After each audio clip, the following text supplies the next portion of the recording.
This episode is brought to you by Ayala Land and Make It Makati. Celebrate the best in contemporary art all around the city with 10 days of art. Check out at Make It Makati on Instagram and Facebook for more info. This is State of the Arts, a show about the arts, theater, and creatives in and around the Philippines. For each episode, we invite industry leaders, arts practitioners, and audience members to talk about current events that shape and further the arts in the country. My name is Christopher. Let's talk art.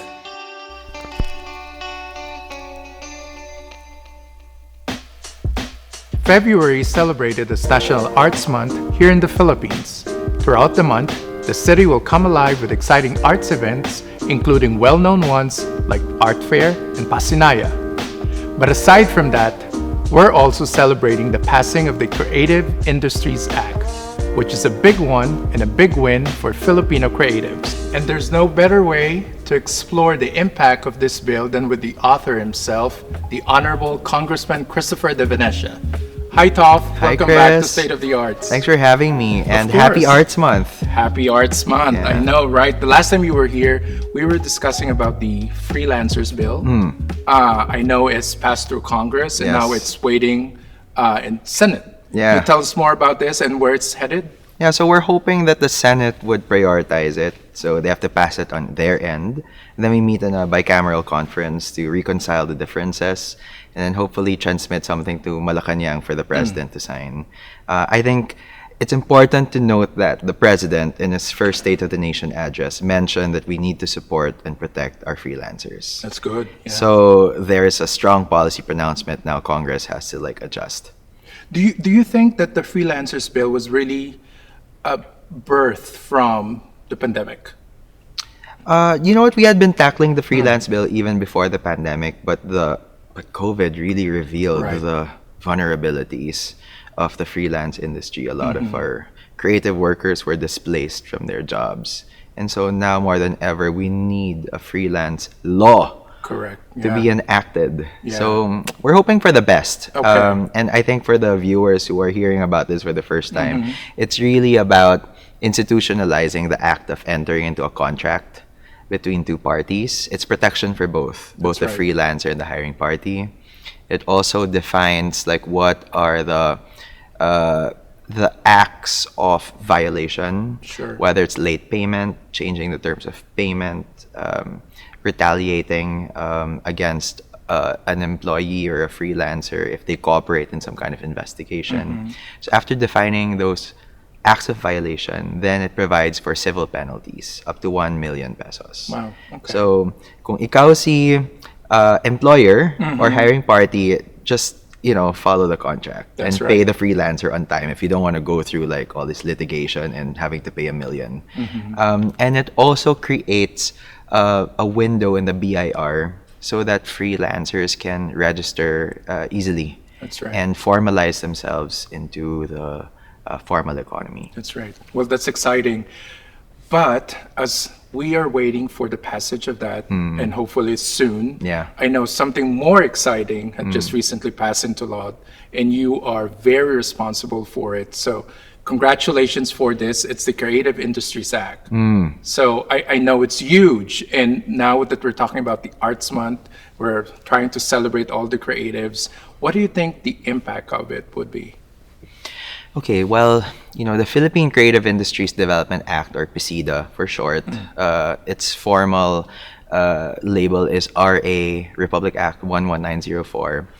What it does is it institutionalizes the creative industries as a formal, legitimate sector in our economy.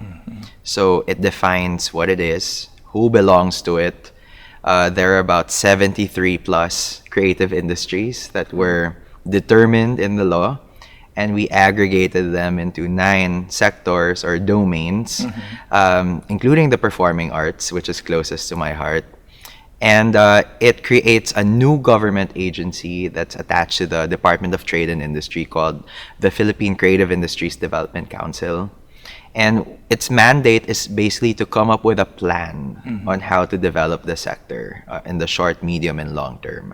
The ultimate goal really of this law is that by 2030, we imagine the Philippines being the number one creative economy in the whole of the ASEAN region. Right. And we have very clear indicators or metrics to be able to achieve that. One is jobs. We want more jobs for creatives.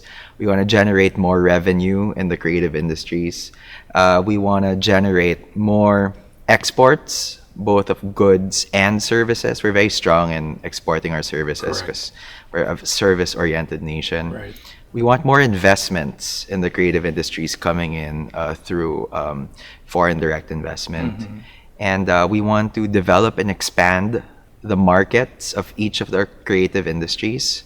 I always say until 112 million Filipinos are on Spotify listening to OPM or buying tickets in advance to the premiere, the opening weekend of a ballet or an opera or of a play or musical, Sure.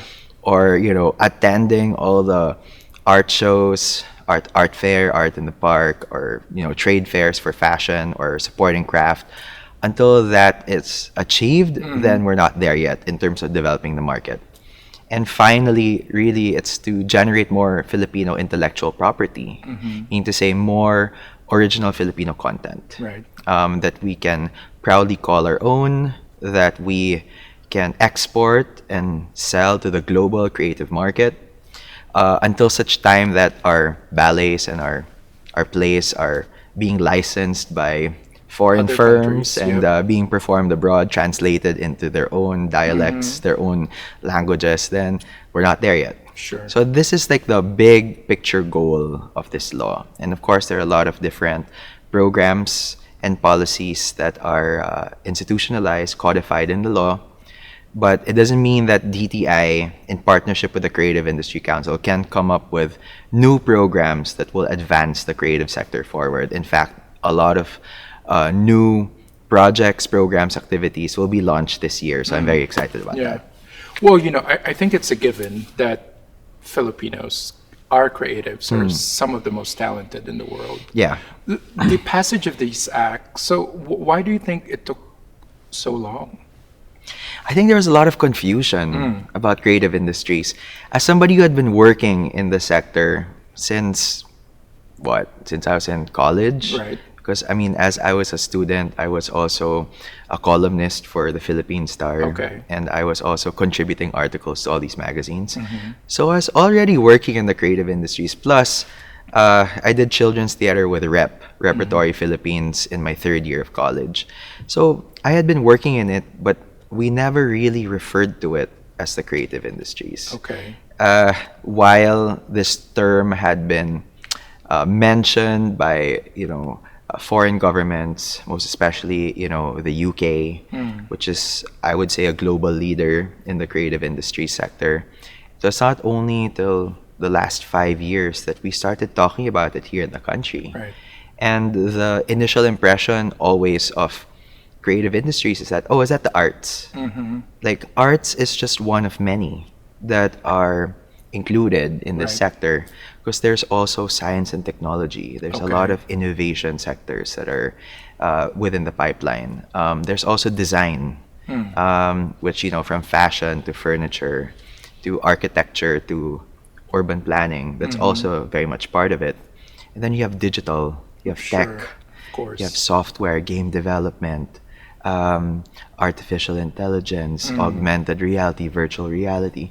So it's a very broad sector, and I think it was only really when we started, tackling this bill in Congress. And mind you, this is not the first time this bill was filed. In the 15th Congress, then Congressman Speaker, eventually Manny Villar, filed a version Okay. of the creative industries bill. So somebody had lobbied to him, Right. talked to him to file it, but it didn't go anywhere. It was only when, during the pandemic, when there was so much time. And we needed a champion like you. Well, thank you. But really, creatives had so much time to dedicate to deliberating on this measure, and plus there was Zoom. Right. So before, it was so hard to just get creatives into a room together. I have rehearsal, I have a show, and I'm just talking in the theatrical sense. Sure. I have taping. But now it's like people could log in from anywhere and really discuss this very important landmark initiative. So we're very fortunate that this is now part of the lay of the land legally for the country. This episode is brought to you by Ayala Land and Make It Makati. Celebrate the best in contemporary art all around the city with 10 days of art. Check out at Make It Makati on Instagram and Facebook for more info. It's very exciting, and we were talking earlier that it has spawned other important bills and other important laws, like we were talking about the cultural mapping law. Yes. Yeah, which I think is quite exciting as well. I know, it's very exciting to mandate all local government units, all 148 cities across the archipelago, all 1,400 plus municipalities across the archipelago to undertake cultural mapping, which is basically a process of taking stock of your cultural assets, of your local heritage and your natural heritage of cultural significance in your locality. Okay. And then after coming up with like a dossier of all of this, sure, it's transmitted to the NCCA or the National Commission for Culture and Arts for safekeeping, but we're also working with the NCCA to come up with a toolkit on how LGUs can leverage on the cultural map for their own socioeconomic outcomes. So there are a lot of benefits to having a cultural map. One, it informs the conduct of tourism in a given locality. Unfortunately, a lot of our festivals, they're all starting to look alike. Right. They're programming the same thing, which is okay, but sometimes the festivals are not really culturally rooted. Okay. And the cultural map, it unearths all of the heritage within a locality, and then you can leverage on that for even just naming a festival, like what is it called and what is the significance of the name of a festival to a given locality.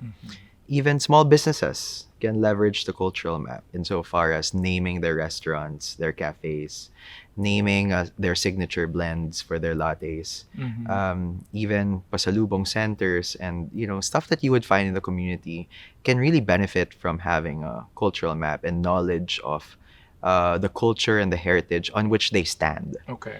Because even our barangays are named the way they are because of culture and because of history, and a lot of the people of the present, they don't know these things because it's not really taught in schools.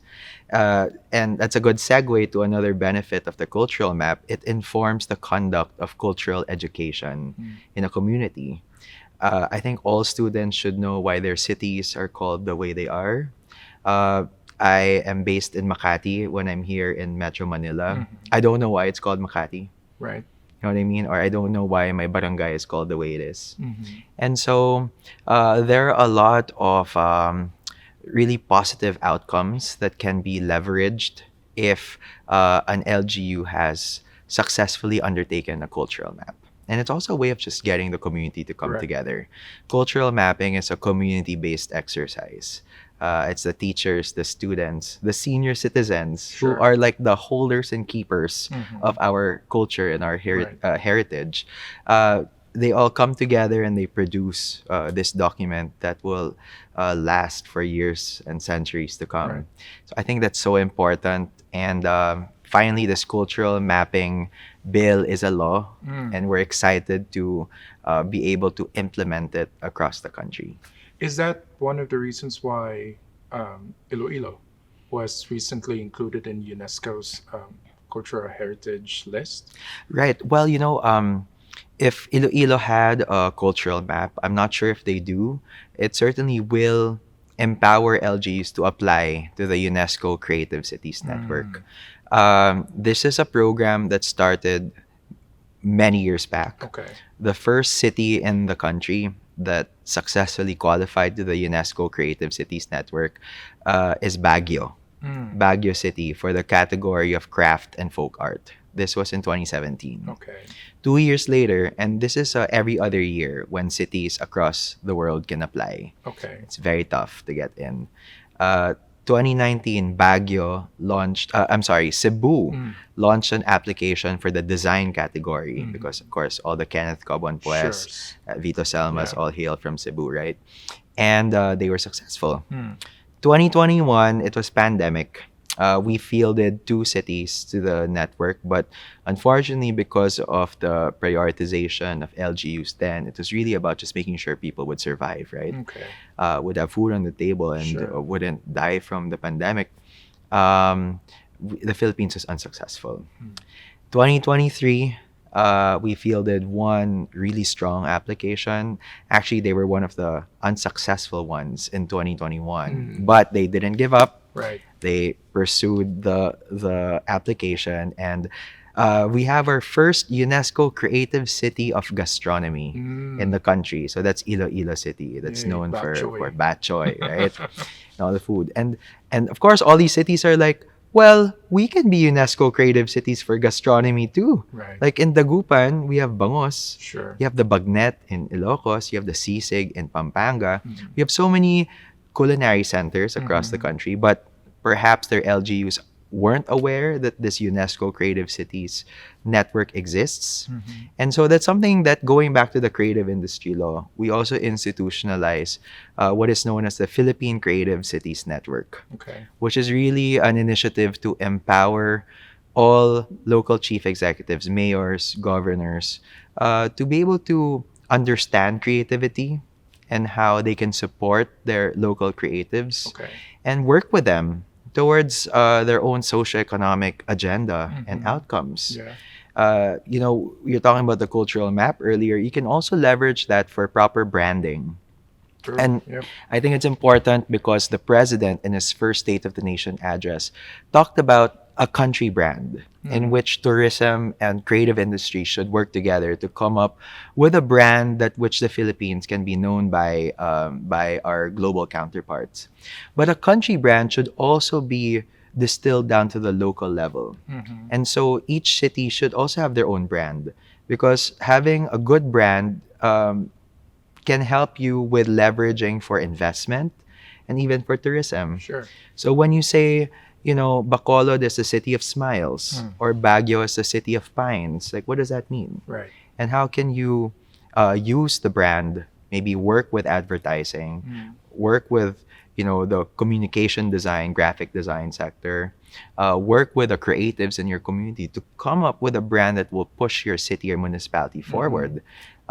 Because, tourism is a tough game. Right. When people decide where they go, there needs to be a lot of content out there that will impact or influence their decision, not just internationally, but even locally as well. And so, if you think beach, Sure. there are autopilot destinations that Right. come to mind that are really established. So if you're just emerging as a sun and beach or a cultural or a food destination, then you have to be aggressive. And that's why you have to have that brand. And the cultural map will also inform all of that.